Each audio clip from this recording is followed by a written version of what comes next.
Demonstrators gather outside the Alabama Capitol in protest of a new state immigration law. The U.S. Census Bureau announced this year it plans to ask all households about citizenship for the first time since 1950. By Tim Henderson. As preparation for the 2020 census intensifies, states and cities are fighting over how, or whether, to accurately count the roughly 11 million immigrants living in the United States without authorization, a battle that will have a huge impact on federal aid and states' political power for years to come. The U.S. Census Bureau announced this year it plans to ask all households about citizenship status, a query not broached since 1950 and one that is now inflaming states' angst over clout. Many officials say the new census question will intimidate immigrants and stop them from answering any questions, resulting in an undercount that would make it harder for a city or state to provide services. Said Greg Stanton, a Democrat who was mayor of Phoenix before resigning May 29 to run for Congress. "I have to serve all the city's people," Stanton said in an interview with Stateline. "If we fail to get an accurate count, that's going to hurt our city and our whole state. It should be a bipartisan issue." A state's number of seats in the U.S. House of Representatives is based on its population, as are a variety of federal funding initiatives for cities and states alike, so a lot is at stake for governors and local officials in the way their residents are counted. With limited federal grant dollars and just 435 seats in Congress's lower chamber, many officials believe they're playing a zero-sum game for power and money. Alabama recently filed suit against the U.S. Census Bureau to stop the census from counting such immigrants at all, an unlikely outcome considering the Supreme Court's position in a 2016 decision. Alabama argues that if states such as California and Texas get to count immigrants who don't have legal documentation, then Alabama, which has relatively few undocumented immigrants, surely will suffer. The state argues that it stands to lose a seat in Congress, along with an electoral vote. It could also lose federal funding. Meanwhile, the Phoenix City Council voted last week to sue the Census Bureau to block the citizenship question, as have several other cities and counties, and more than 24 states with growing immigrant populations. The Phoenix metro area has an estimated 250,000 residents who don't have authorization to live in the United States, the 10th most among U.S. cities, according to 2014 estimates by the Pew Research Center. The Pew Charitable Trusts funds Stateline and the Research Center.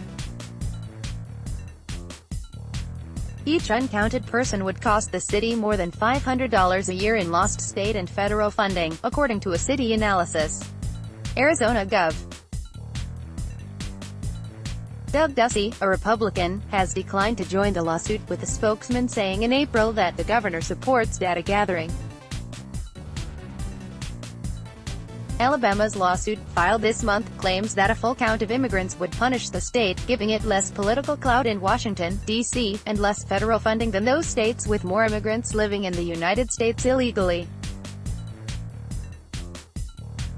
The 14th Amendment apportions congressional seats by population, not citizenship. The state saw its immigrant population plummet after leaders enacted a law in 2011 making it a crime to live there without legal authorization or to hire, house or transport those residents. People fled to other states, and Alabama's unauthorized population dropped nearly 20% to 65,000 between 2009 and 2012, and had not rebounded by 2014, according to the Research Center estimates, after courts struck down many provisions of the law.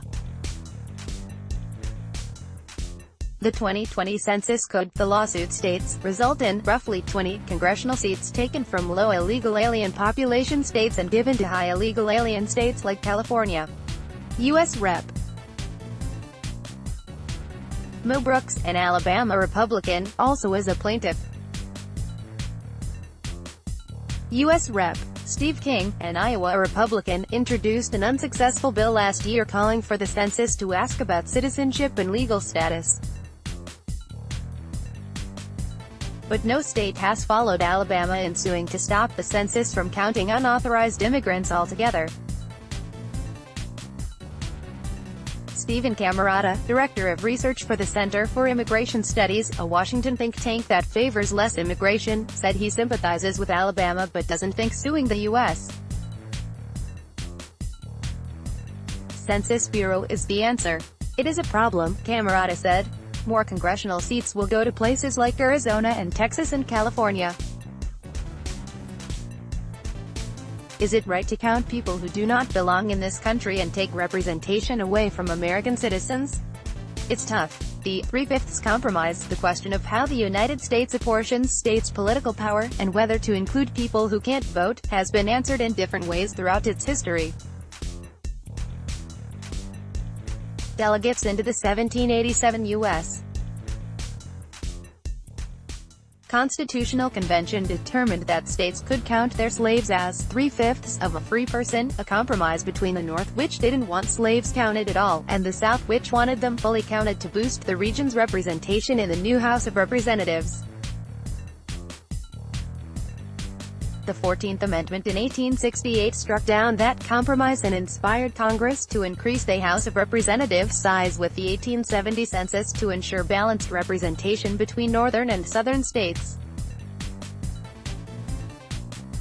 More reapportionment laws followed in 1890, 1901 and 1911, as censuses were conducted and political interests jockeyed for power.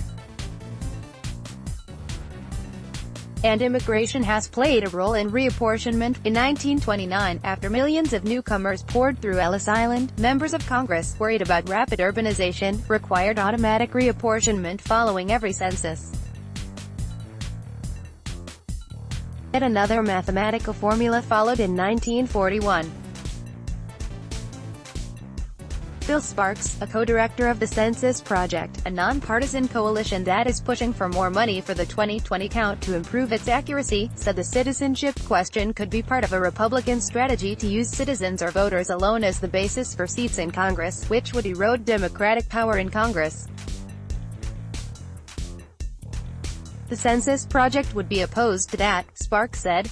This is a two-step process, Sparks said of what he calls a GOP strategy. First you get the citizenship data, then you change the way seats are distributed so it's based on voters or citizens alone.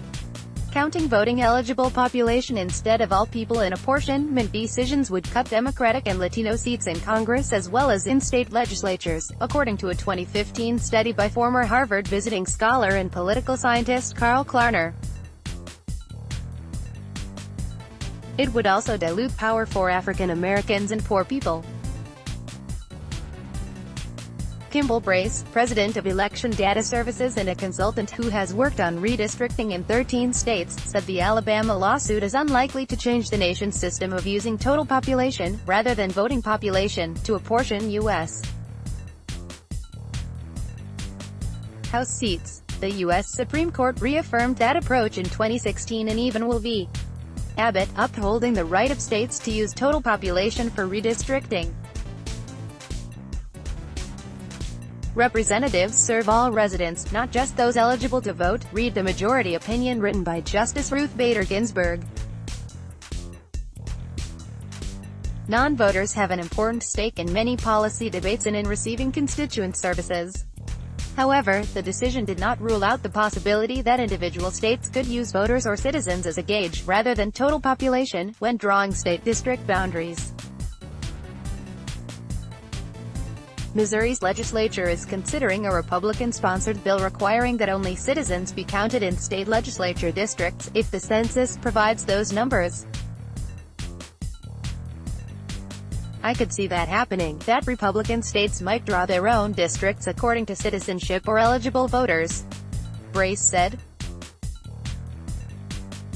They couldn't change the number of congressional seats they get, but within the states they could draw districts that way. The courts have allowed that. Stateline homepage. Sign up for exclusive state policy reporting and research. Download. Do you have information you want to share with HuffPost? Here's how.